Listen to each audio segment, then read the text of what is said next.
എന്താ merit ലിസ്റ്റാ sir. അവിടെ വെച്ചോ. നമ്മുടെ ലിസ്റ്റ് എടുക്ക. സാർ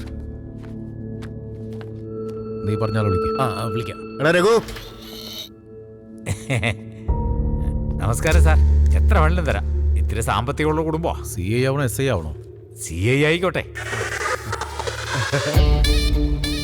സാർ അവന് ഡിഗ്രി പോലും ഇല്ല സാർ. അതിന് എൻ്റെ അടുത്ത് പണമുണ്ടല്ലോ. പറഞ്ഞു സാർ. രഘുവിന് വേണ്ടി ബിലാസ്പൂർ യൂണിവേഴ്സിറ്റിയുടെ ഒരു ഡിഗ്രി സർട്ടിഫിക്കറ്റ് റെഡിയാക്കുക. Okay sir. അതിന് 25K ആവും. തന്നേക്കാന്നേ. പോസ്റ്റിംഗ് എവിടെ വേണ്ടത്? നമ്മുടെ ഏരിയ ആയിക്കോട്ടെ, ശരത് നഗർ.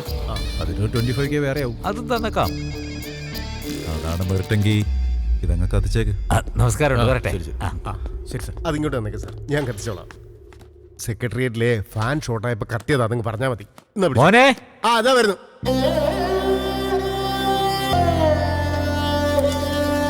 സെക്രട്ടേറിയറ്റിൽ ഇന്ന് അതിശക്തമായ തീപിടുത്തമുണ്ടായിരിക്കുന്നു. പെട്ടെന്നുണ്ടായിരിക്കുന്ന ഈ തീപിടുത്തത്തിന്റെ കാരണം ഫാനിൽ നിന്നുണ്ടായ ഷോർട്ട് സർക്യൂട്ട് ആണെന്നാണ് പറയുന്നത്. മാത്രവുമല്ല, ഈ വിപത്ത് കാരണം ഹോം ഡിപ്പാർട്ട്മെന്റിന്റെ പല പ്രധാന രേഖകളും കത്തി നശിച്ചുവെന്നാണ് കരുതപ്പെടുന്നത്.